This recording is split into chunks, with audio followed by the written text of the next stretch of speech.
Hey everyone, thanks for tuning in. This is the first episode of Station to Station, our summary podcast of the latest Blue Jays series.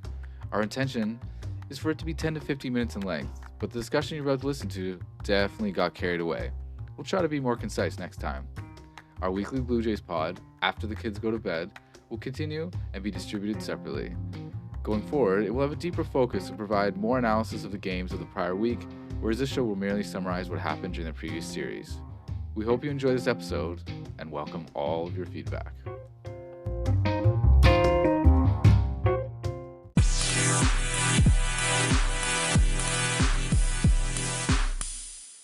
Back with Dustin.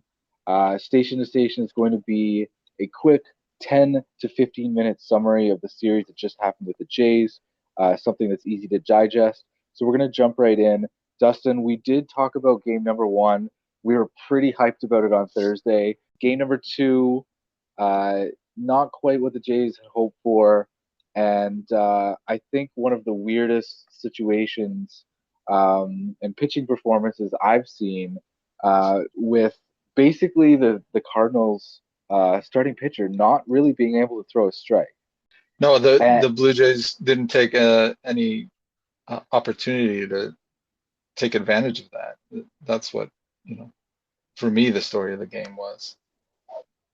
I would definitely agree that I do think that right away they realized that this guy cannot throw a strike, so we're just going to be super patient.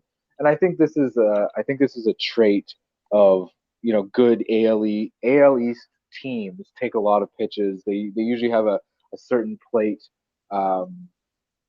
Basically, they have a certain plan when they go to a plate, and they can be patient and take pitches. But it seemed that as many pitches as they took, and as many walks as they took, and 6 of the first 12 Jays batters actually walked. And I believe there was also another player got hit by a pitch as well. So there were a lot of base runners and absolutely no hits at all. And one of the I guess things I noticed from this game as well, they flashed up the traditional scoreboard, and it was quite a diversion of kind of reality versus what the scoreboard said. And really, if you didn't watch that game, you saw the scoreboard, you would have thought the Jays had no runners. They were completely hopeless, and really were not threatening at all. When really, the only thing that was missing from the Jays were some contact and basically a ball through the infield. Yeah, I mean, the Blue Jays had 10 walks in the game. If you look at the pitching line from Flatter, he's like 5 innings pitched, 7 walks given up, 0 ERA. So that's the story right there.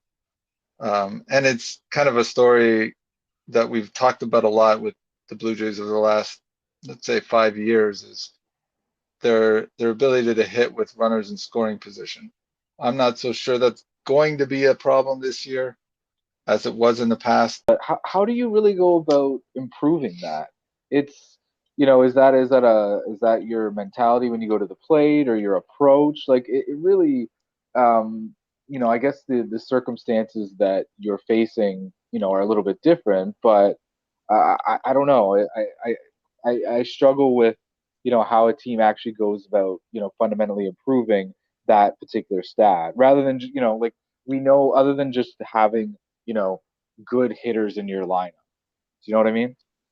I do. Yeah, I think I probably struggle with it as well, just as much as you. I think there's a couple things that might go into it. Some of it might be just luck and just statistical anomaly, but I think some of it might be the ability to put the ball in play rather than just try to hit the home run. I think that was probably the problem, at least in my opinion, previously. A lot of the team, is just looking to launch the long ball. I think the team, as is constructed right now, is set up to be better from that front. That's why I said I don't think it's going to be a problem.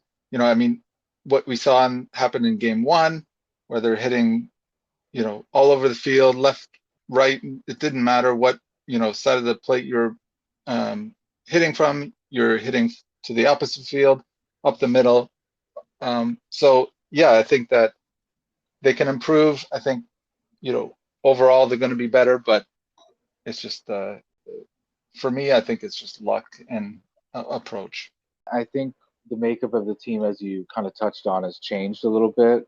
But I also think that that comes with coaching as well, right? And maturity. A bunch of our players are, smack in the middle of their 20s, and there's a lot of ability there, and hopefully with some maturity, the understanding to, I have to get this bat on this ball and get it somewhere rather than I have to hit it over the fence. And don't get me wrong, home runs are, you know, chicks dig the long ball, right? Everyone digs the long ball. So, and that's been a hallmark of this team, but it definitely seems like maybe the approach will change it. And I think accepting the fact, and I think a lot of people and fans especially forget this, is that, if you're as successful a third of the time in baseball, you're probably one of the better players. So Yeah, really, that's Hall of Fame. yeah, exactly. Every time, Hall of Fame. So really, if you're successful one third of the time, that means you're gonna fail two thirds of the time. And you're not every time, you get runners in scoring position, you know, the goal should be to obviously score them, but you're not going to do that all the time. You're not going to probably even do that 50% of the time. And I think that's something that probably people have to remember a little bit. But touching on another, I guess, I don't know if it was a theme, but definitely something that stuck out was um, one mistake against a good team, that leaves the door open. And then what a good team does is absolutely kick down that door. And Yeah. Mr. Forgotten, we haven't mentioned him in 2 episodes, Mr. Matt Chapman. Um, he's outstanding defensively, but he had one mistake, and that one mistake essentially basically opened the door for the Cards to essentially win that game. They scored multiple runs in that inning. Yeah, very rare mistake from Chapman. He couldn't get the ball out of his glove, on the first stab at it, and he had to juggle it a bit and just couldn't make the throw. Wanted to go to second because that was, there was 2 outs. That was the Right. easy force. And as soon as he bobbled it, he needed to go to first because you obviously there's another force there, and Right. he overthrew it, and it was not a good throw, and that just kind of opened the door for the Cards to seize the opportunity. Um, Unfortunately, the vaunted Jays offense wasn't really able to recover on that day, even though Kevin Gosman, he seemed to have a good appearance. Yeah. And why don't you go over his pitching line? Sure. Yeah. So he had 6 innings pitched. He gave up 8 hits and 3 runs, but 0 of those runs were earned. So he ended up with a 0 ERA and 7 strikeouts. More than one strikeout in an inning. That's really good.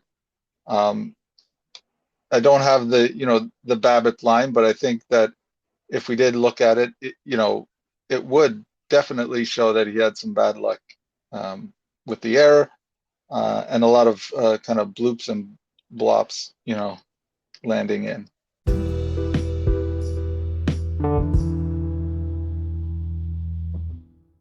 Game number 3. So we have Chris Bassett uh, taking to the mound. And I personally did not watch the game, so I had to go over some recaps, some highlights, and he had a remarkable performance for very different reasons than I would have, I guess, hoped when I got up out of bed this morning. 4 home runs given up, The first pitch was a solo home run. His third pitch was another solo home run. And later on in that inning, there's another 2-run home run. So basically, the Jays have already batted by that point, but by the time they've got their second opportunity to swing the bats, they're already down 4-0. He definitely seemed to struggle with this pitch comp system, and it really had me scratching my head, how this wasn't kind of worked out, in spring training. Like it just seemed like they were still trying to figure this whole thing out, and it's fine that this is a new system that is supposed to help keep sign stealing to a minimum. But if you're having trouble with something, I would think you would go back to what's tried and true. And maybe Chris Bassett has starts to have a personal catcher like Alec Manoah does. I don't know, Well, but I think Jansen will be. I think Jansen will be that. I think. yeah. I think, like I was saying, like Bassett's in particular is going to struggle with going back to the signs and then the pitch clock. That's the reason why Bassett is the one with the pitch com and he's Mhm. clicking the button. I want to throw this. He's got 7 different pitches. So like imagine trying to go through 7 signs to find the right one with the traditional finger kind of system, right? So That's he's not going to be able to pitch within 15 seconds if he has to do that. I I understand and I would agree with this. I do think though that a lot of it just seemed like a lot of the stress of having to decide a pitch and to deliver a pitch. Like I think those are sometimes they're mutually exclusive. Where I think a catcher, like obviously they bring some defensive abilities to the game, but part of it is reading the game and calling Hmm. pitches and here's what I think we should throw. you know, it just seems like this system maybe to me better suited to okay, the pitch clock's running down. Hey, Mr. Catcher, this is what I'm going to throw, rather than him telling the catcher what I want to throw. You know, I don't know. It seems like maybe he needs to give up a little bit of control in this, but maybe this is also something just Yeah, as Kevin Gosman's um, batting average on balls in play. Maybe this is something we have to keep an eye on throughout the season as well. I think so. I think Jansen's got to learn Chris Bassett's repertoire. He's got to learn his like just what he wants to throw, what he's comfortable with, so that he can make that selection and maybe they can go to that system where Bassett trusts Jansen to put the sign down that he wants, or at least get within the ballpark 1 or 2, 1 or 2 pitches, and then he can just not have to think and just trust the catcher knows what to do in this situation and execute. That might be the case. We'll see. We'll keep an eye on it. Kind of dive a little bit deeper into this pitch comp system. Um, so the for those listening that are have never heard of this system or are not aware of it, it's a wireless communication system used in baseball, and the pitcher can request pitches without signals. So it was approved in the 2022 season, and the intention was to deter sign stealing and quicken the pace of play. And the quicken the pace of play, what that ties into is when a runner is on second base, usually the catcher will visit the mound and they'll switch the signs. So that's another Right. 30 seconds or whatever. Um, in reading about PitchCom, I noted that the technology was originally developed to provide cues for magic shows. I would have never Really? guessed that. But what I do find actually interesting about this system, and so like I do prefer a traditional signs system, and I do think could be something auxiliary. But what I do find actually interesting is the system has the catcher and pitcher on it, but it also has three other fielders with some kind of, I guess, that something that gets the signal, and it's actually worn inside their cap. So you could have people in the infield, outfield, whatever, so that they're aware of, I guess, what's going on. Oh. But yeah, so it seems the PitchCom system was used in spring training, and the pitchers weren't actually sure if it was going to be approved in the regular season. And right, I guess maybe in the week leading up to the regular season, it was. So here we are. We're using PitchCom. Yeah, I think it kind of came in last year, partly because of the anticipated pitch clock change this year, because Mm-hmm. it is, kind of works with it to help speed up the sign delivery, get on the same page, um, and all the, sort of sign stealing prevention reasons you talked about. And yeah, I think I hadn't thought about that, but yeah, having the infielders know, okay, he's going to throw an inside pitch here. I'm going to shuffle over a little bit, towards the first base side to make sure, because he's likely to pull it or whatever. Mm-hmm. So I think that's a good use of it too. I think that's great. All right, so taking out wrapping up this series, um, do we have a player of the series? For me, my player of the series would be Dalton Varsho.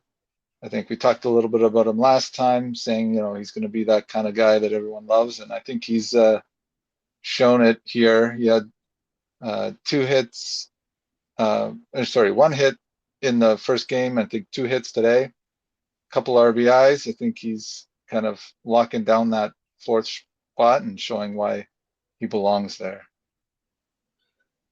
How about you? I definitely like Dalton Varsho, and I can't even tell you why. I don't know. It's like he's just a fun ball player to watch play. Hmm, same. Um, so yeah, it's something about him. So I'm generally, obviously I'm a Jays fan, but I'm like generally like rooting for him as well. Um, in all this, but my player of the series is Matt Chapman. So Matt Chapman, this series, 6 hits, 2 RBIs, 1 walk, 2 runs, and going into the series versus the Royals, he has a 500 average.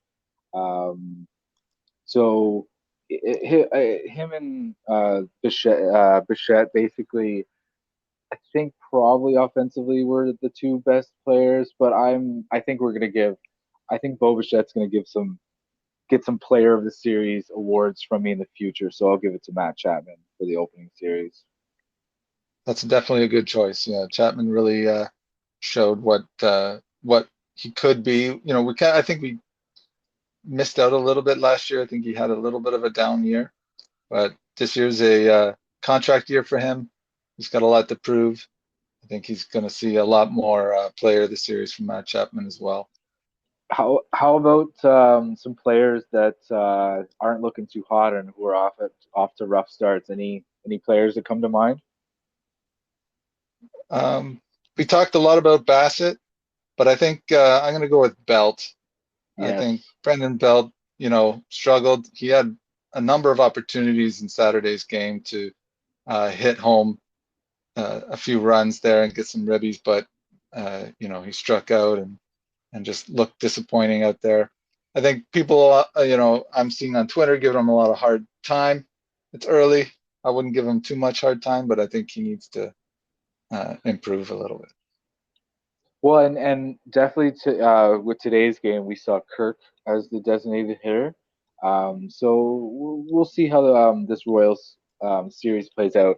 I definitely think you got to give a player opportunities to get out of, if they're in a little slump or they're having a rough time of it. Like the only way to get out of that is to actually play and swing the bat. But one of the stats I think I'm going to keep an eye on with Brandon Bell is how many strikeouts he has this year, because so far, he is striking out at an alarming rate from what I can see. But we'll see. Right. He's coming off of a pretty sizable knee injury and subsequent surgery, and I think us laymen that walk around, we just assume that these you know, these superhumans that play professional sports just heal overnight or in a few months. And it's very possible that while he says he feels good, that he's still, working his way back to really being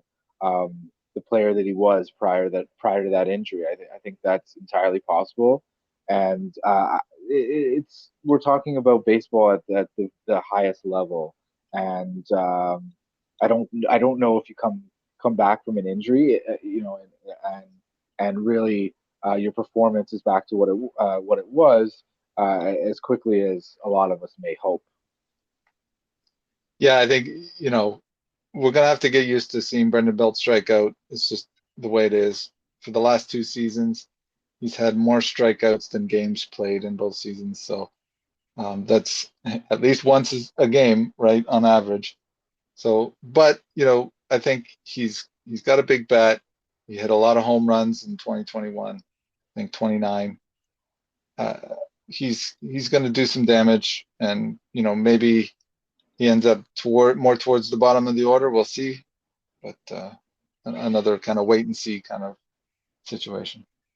Well, and one player, before we do a mini preview of the Royals series, one player that I think probably flying under the radar right now is Kevin Kiermaier, and I thought he quietly had a good series. He only played in he started the first two games, and he ended up with 4 hits and 1 run. So, he's not a player that we're depending on his bat for. But if we're talking about a player who's just going to be, productive at the plate in the 9 hole, I think that really just is going to benefit the team when you have, Springer, Bichette, and everyone else behind him coming up in games.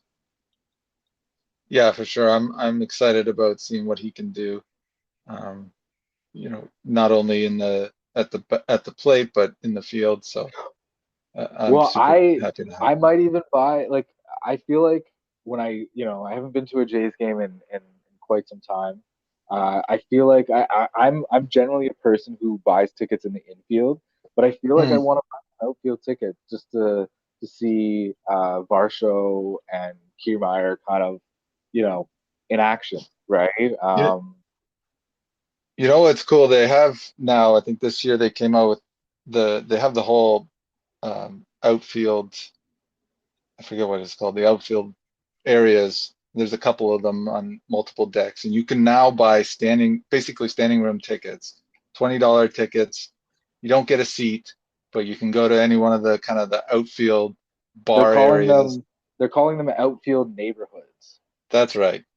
So yeah, you can $20 gets you in, and you can hang out in the outfield neighborhoods, have a beer, walk to the next one, go up, see Varsho over and right, and see Kiermaier in center, and heckle the opposing pitchers in the bullpen.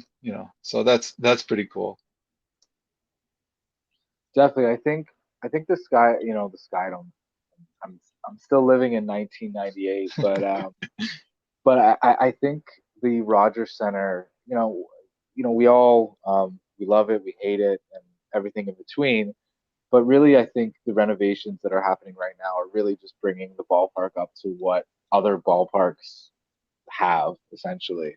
I've been to some other stadiums in the states, particularly Camden Yards, and you just have features like this. Not everything has to be seats, and other areas for people to wander up and grab a beer and hang over the rail, and and before it was you bought a seat and wandered over there. Now that you can actually buy just standing room tickets, I think is fantastic. Absolutely. Yeah, I bought some tickets actually today for the Boston series and Canada Day weekend. I'm gonna take the family out. Haven't been to a Jays game in a couple of years with COVID and everything, so I'm excited to check out the new park for sure. All right, so let's talk about the upcoming series. So we have 4 games versus the Royals. Um, why don't you start by giving us a little background on the Kansas City Royals? So they're kind of a mini rival to the Blue Jays. We faced them in, I think, was it 2015, 2016? Around that time, we had some pretty contentious games with them. But this year, well, last year they were basement dwellers. They finished bottom of their division. They're not expected to do much better this year. Um, they have they're kind of in a rebuild. They have a couple promising young players that, if everything goes right, if everything clicks and they all stay healthy, then they could probably do some damage, and maybe be a wild card, team at the ceiling, I think. But for the Jays, I think this is a kind of going to be an easy 4 games. I hesitate to say that, knock on wood, nothing's easy in Major League sports, but compared to the Cards, for sure we can get back some wins and get back in the positive win column. So in terms of pitchers, we're going to be rolling out. So tomorrow we have Barrios, Tuesday Kikuchi, and then the rotation comes back around. So we have Manoah and Gosman finishing out that series. What do you have a prediction on how the series is going to go? I'm going to say 3 for 4, 3 out of the 4 wins we'll get. And I'm hopeful for Kikuchi, and then we got Manoah and Gosman at the end of the series. I think those are as lock as you can get. Well, I would definitely agree. I think picking 3 out of 4 games is, I think, a somewhat of a safe pick, but I think that's going to happen. I would say it's early in the season, but I would say I think you need a minimum of a split from this series, Oh, at and least. anything less than that, and I think not to, I'm not a person that really subscribes to must-win games or whatever. Like this is the professional level. Really, there's pressure to win every game. Right now, with baseball and being so many games, there's always one tomorrow. But I think they have to get a split of this. But I'm reasonably optimistic that the Royals are not the Cardinals, and I think we're looking at a series win um, out of this one.